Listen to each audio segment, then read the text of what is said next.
Welcome to the Doug and Mike Show. I'm Doug. Hey, and I'm Mike. Thanks for tuning in to today's podcast. We have real conversations with real people. Mike, who do we have as our guest today?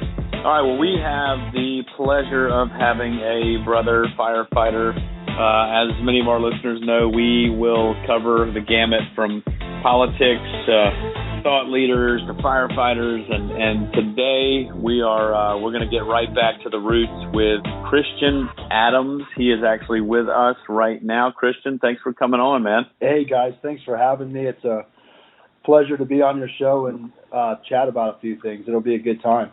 We're diving right in, getting right down into the weeds. Christian is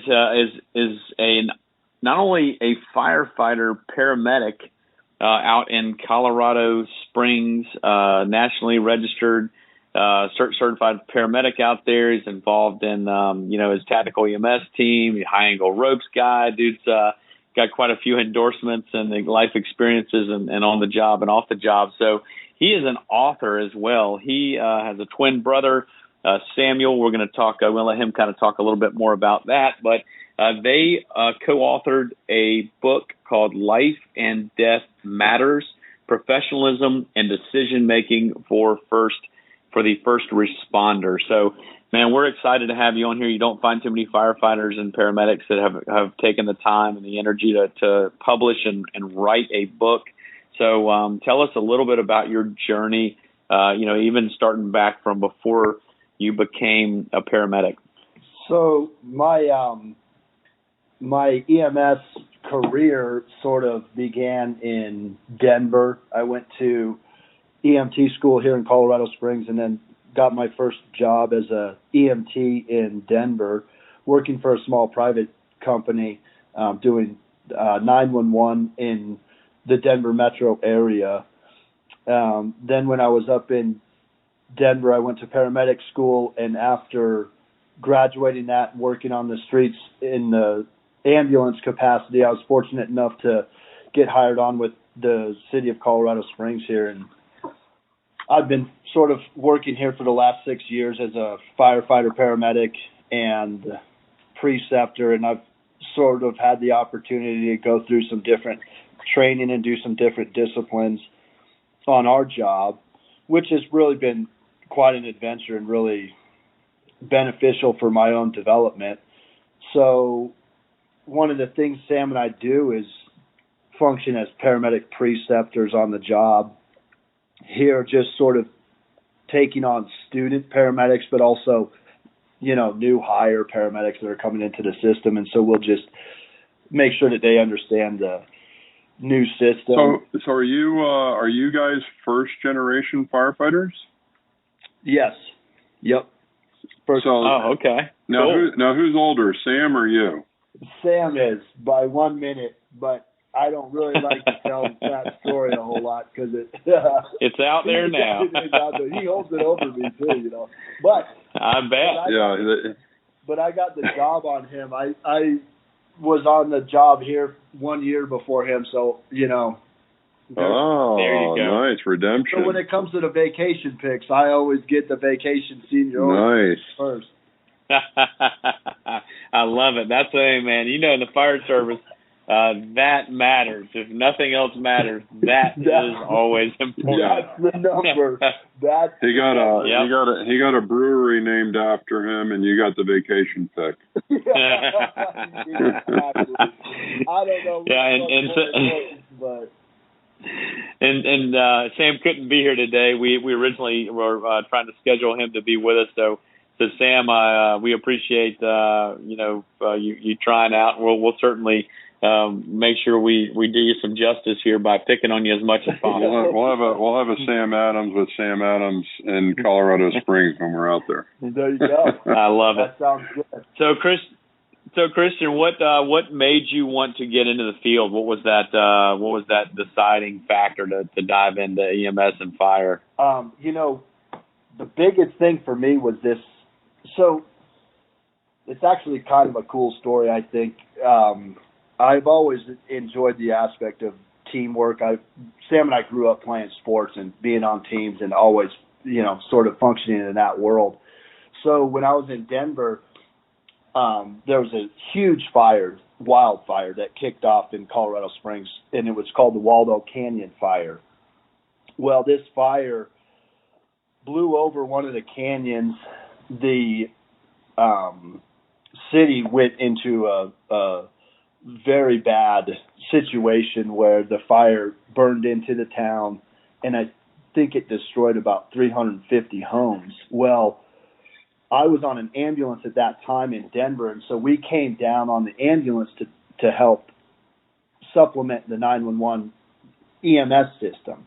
So what happened was I was sitting here watching the firefighters, the CSFD firefighters, and it was such an impressive display of camaraderie and teamwork and professionalism. And I said, I've got to be a part of that. That was really impressive to me. And it really sort of jumped out at me. And I don't really know why I never, that sort of idea or attitude never dawned on me until I witnessed it firsthand. And these guys were, I mean, they were in the fight trying to save homes, and they were saving homes, and they were working 96-hour shifts just trying to keep the city safe. And when I witnessed that, I said, I've got to be on these. I've got to be a part of this team because it was really impressive. So the next year I applied and was fortunate enough to get picked up, and I've been on the job here loving it ever since. I don't look back and regret it for 1 second. That's cool, man. Well, that's a neat story, you know, just being able, you hear so many guys and gals that come into on this job talk about the teamwork aspect of it. And, you know, just, it's incredible. I mean, you're on the road team and all that. So, I mean, all these different, fires, all hazard response, you know, I mean, we talk about that a lot, that we're doing everything now, right? I mean, you know, from hazardous materials to confined space to, structural collapse and vehicle rescue and wildland and you know, you name it, you throw it at us and we're going to put tools on the truck and be able to respond to it. But it's that like teamwork aspect, that whatever it takes attitude that draws so many people into the job.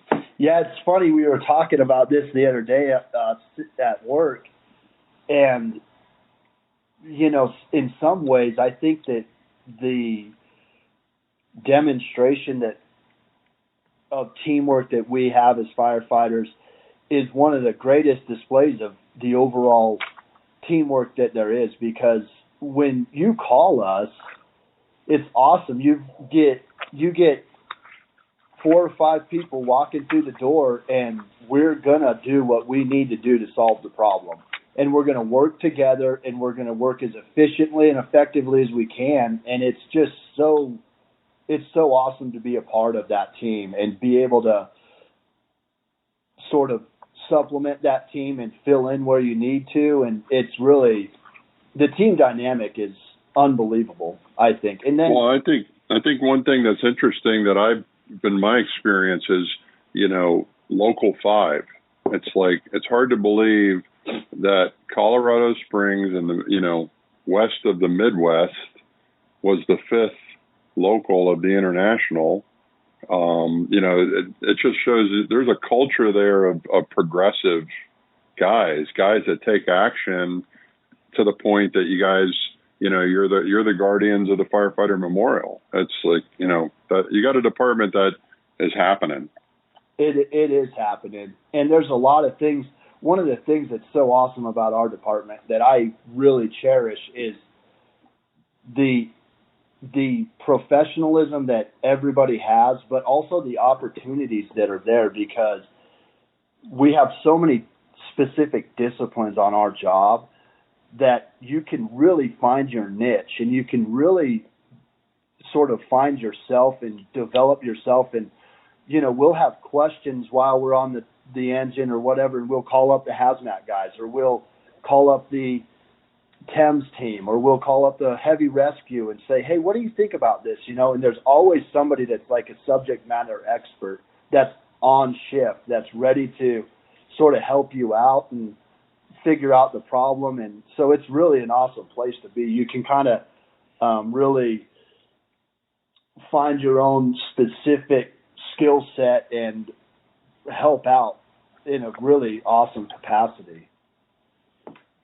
And I got to brag on you guys too for a second. I mean, for the listeners, one of the largest firefighter memorials in the world is in Samuel and Christian's backyard there. And they're like Doug said, they're basically the guardian of the International Association of Firefighters Memorial. And this, it sits in the shadows of Pikes Peak, and it's just an amazing tribute to the men and women of the fire and EMS service. And, we unfortunately had to put two brothers on that wall last year, and I had the opportunity to go out there. And, I've got goosebumps actually right now just talking about this. I mean, it was incredible to see your department, your local, just embrace every single family that came out there. I mean, you're talking about hundreds of families that go out there every year. And I mean, we had, just to give you an example, we had a lady and her best friend. She was actually the mother of a firefighter, of a Colorado Springs firefighter. And it was like her best friend. They drove all the families around for like 4 days. Yeah. And like every year, like the ladies were telling us, every year they take like a week or 3 days off of work and they do this. Like it's their way of giving back. And like they told us all about the city, all the like landmarks, about the Olympic training facilities, about NORAD, about all this cool stuff happening in Colorado Springs. And they're like, this is that they do every year, and they're going to do it. She said she'll do it every year until she can't do it anymore. Yeah. And, I just from my local here, 2339 in Tallahassee, from my state, from the Brotherhood, I want to thank you and thank your department for all that you're doing to make that such a remarkable experience. Well, thanks, man. And I think our local does an incredible job. I mean, they do so many great things, and they really have stood up and really sort of embodied what it means to be that firefighter, and they really take the responsibility of owning that memorial and protecting it, and they do a great job every year. And the other thing too is that there's more to what is going on during that week and during the memorial than what most people even see. There's volunteers like you're talking about, driving people around, picking people up from the hotels and getting them downtown safely so that there's no incidents, and we try and keep everybody in a safe way. And then you talk about the people that are covering shifts for the firefighters that are volunteering. So there's a lot more going on than what is necessarily seen. And I'm not saying that we need some sort of that we have to be seen in that light, but it's really an awesome demonstration of our department coming together and really sort of showing everybody what a great profession we have, and trying to honor those that have given the ultimate sacrifice, and trying to give their families a week of remembrance and a week of relief, so that we can really show that they were somebody and what they did matters, and what they are on that wall for means something, and it does mean something. No, it does. It does. It's significant. I've probably been to the memorial about 8 times, and each time it just gets better. But hey, let's move on. Okay. And it's like, how the heck did you become an author? Yeah, I mean, are you like one of these? Are you like one of these book geeks, or are you a learned man? I mean, I think that most people that know me, when they hear that, are going to probably laugh, because they know that that's not the case at all. It was kind of an interesting. Well, it was a really fun journey for Sam and I. So like I was saying before, we both are preceptors here on the CSFD, and so we function very similarly, Sam and I, in our attitudes and our approach towards helping other paramedics and helping. We talk about paramedics, but this really is a book that's for first responders. It's not. It's written from a paramedic's perspective, but the medicine that's contained in it is very minimal. We don't speak about true medicine in that sense. So anyhow, it's more of an attitude and an approach towards patient care and an approach towards the job. And you know what I mean, dude?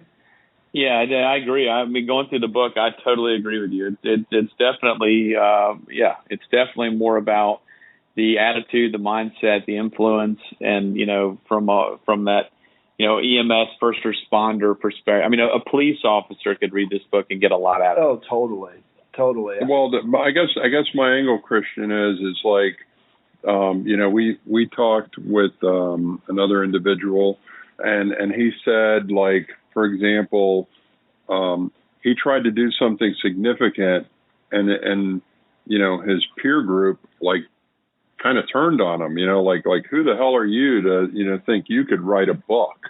Huh. Did you ever get any pushback that way or no. Okay, that's cool. No,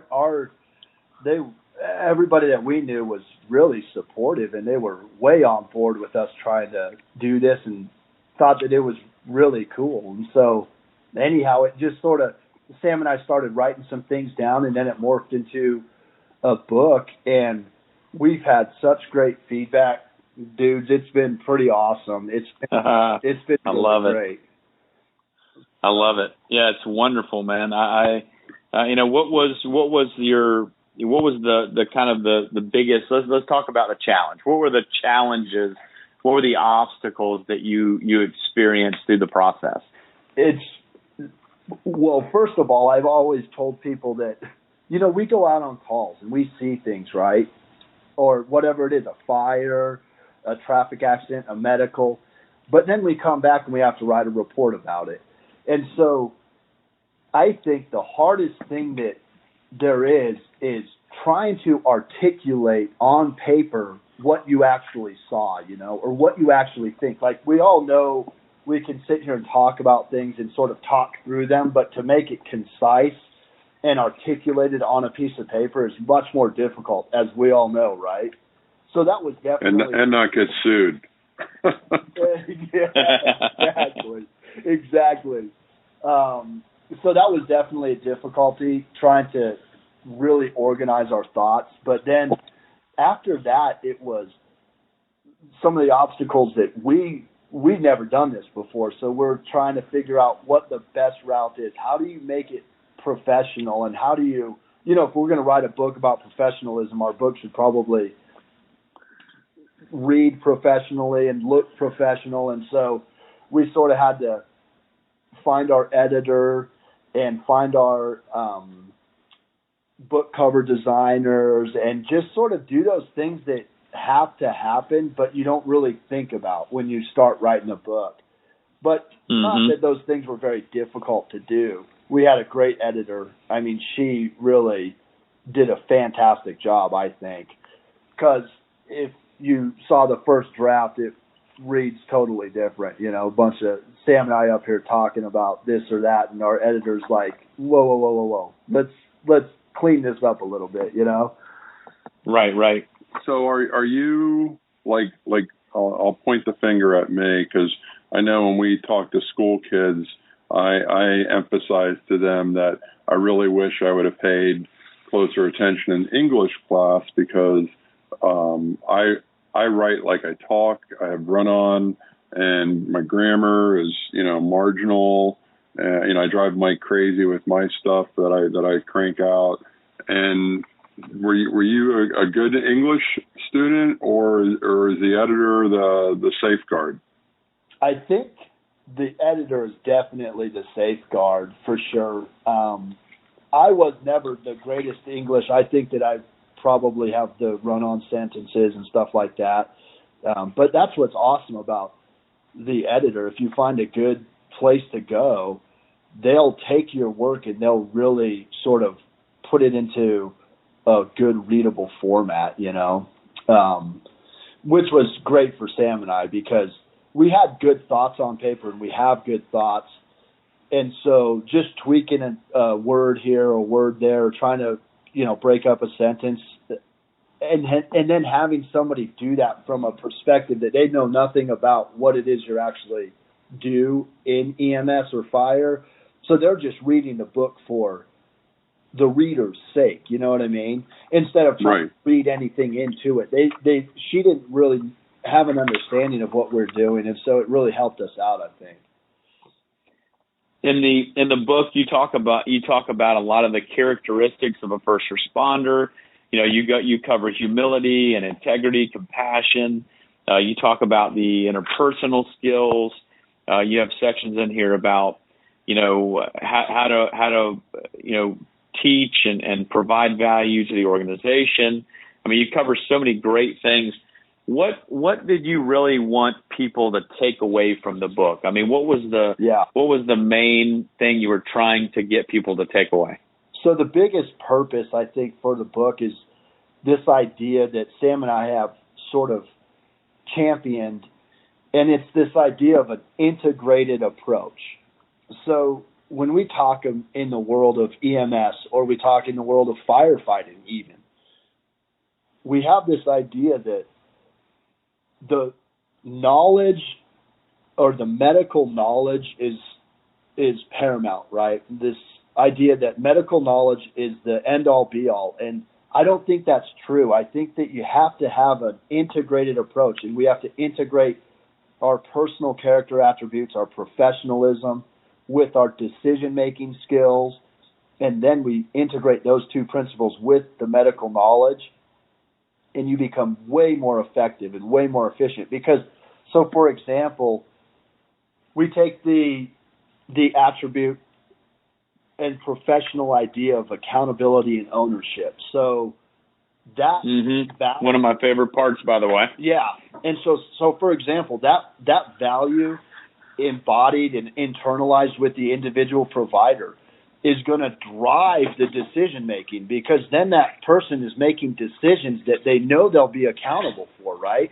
So so then it becomes a personal decision because you will be held accountable for it. So it drives you to prepare more diligently, to read more medical knowledge and read more books on whatever it is, whatever the discipline is, because you're going to be held accountable for it. You know that you'll hold yourself accountable for the decisions.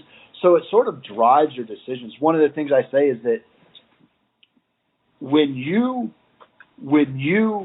own the decisions that you make, it liberates you to make decisions because it's personal, and it forces you to make better decisions because you're more apt to really internalize and think about what it is that you're doing and why you're doing it. You're not arbitrarily making decisions for the decision's sake. You know what I'm saying? Yeah, absolutely. So do you have absolutely? It's like do you have anybody like that's non-fire service related that has mentored you or that you follow or influences you? No, I don't think so. Not that I can think of. I mean, we follow mostly fire service guys and paramedics and sort of are in that world. And I think that one of the things that we wrote this book for was that there was a real need in our community as first responders for this book, because all the literature out there, as you guys know, really speaks about, well, when you come up, this is what you see and this is what it means, right? Whether that's a fire, a structure fire, or whether that's an EKG, this is what it's just informing your intellect on whatever the discipline is. But we never talk about how you make a decision about applying that knowledge or what your personal character attributes, how that influences your ability to make a decision, or how that influences your willingness to prepare to make that decision by diligently studying or diligently reading. And so why we really thought this book was so beneficial to all first responders, you know?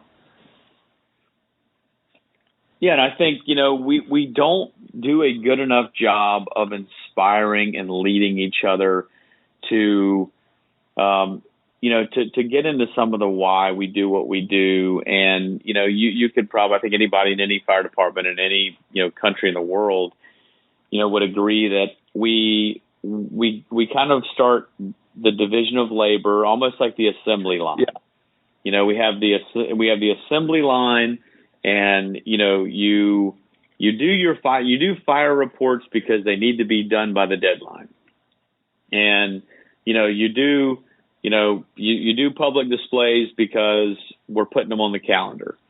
And, you know, we sometimes forget about why we're doing those things. And those things are directly tied to funding and to, you know, response times and right. equipment and training. And, you know, and so we get into this, like, you find yourself on the assembly line. You're just putting things together. You don't know why you're right. putting them together. You stay in your lane and you do it. But, you know, I love the fact that guys like you were out there, you know, trying to light some fires and inspire guys to do more, be more, you know, like in the book about accountability and ownership and like Doug was actually mentioning in his department, they're talking about this. Don't rent it, right. Own it. You know, stop renting and start owning.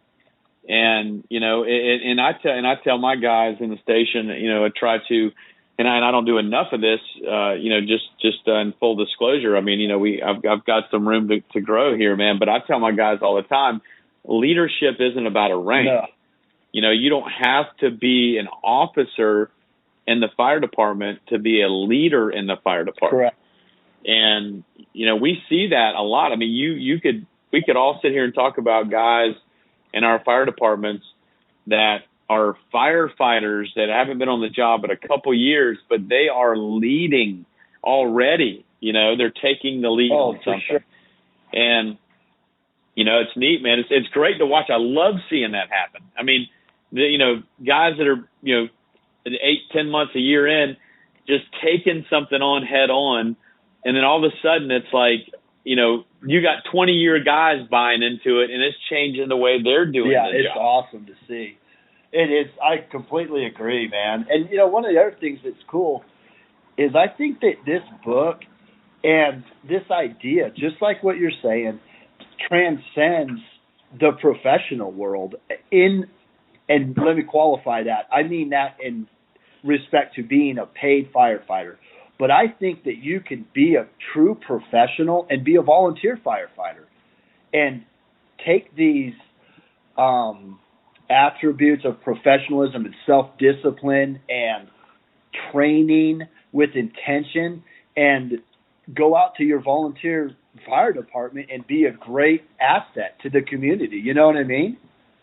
No, we're absolutely. Listen, we're volunteer friendly because we realize, you know, a majority of the United States is protected by volunteer firefighters. You know, our hats, we always give our hats off to to volunteer firefighters that, you know, they get killed just like paid firefighters. You know, they put their life on the line. I agree, man. And you know what? We're all going to be traveling through those communities, and we want professionals in those places that take their jobs seriously and that really get out the door with intention and train, you know, so that when something happens, they're able to answer the call, which is pretty cool, you know. So there's a saying that everyone has a book in them. Question number one is, do you already have another book on your brain? And question number two is, what would you do to encourage another firefighter, paramedic, or just a layperson to crank out a book? Okay. first question, yes, Sam and I have one other book for sure right now in the mix, and that's a book on, it's really more of a workbook idea of setting out a framework for preceptors to develop people. One of the things Sam and I talk about is this idea of personal development and developing the person rather than sitting there and testing and quizzing them on things that they've already been tested on. You know what I mean? We try and take that person and develop their abilities to apply that knowledge. So that's kind of one of the books that we're doing. There's also another book that we've been sort of discussing, developing, but I'll leave that there for now. One of those teaser. More to follow on that. Mm-hmm. But to the second question, the biggest thing that we talk about is this idea of execution, right? We can sit here and talk about this or talk about that. Like, for example, you guys, right? I'm sure that you guys talked about, hey, let's get together and let's create a podcast, right? But at some point, you got to start executing.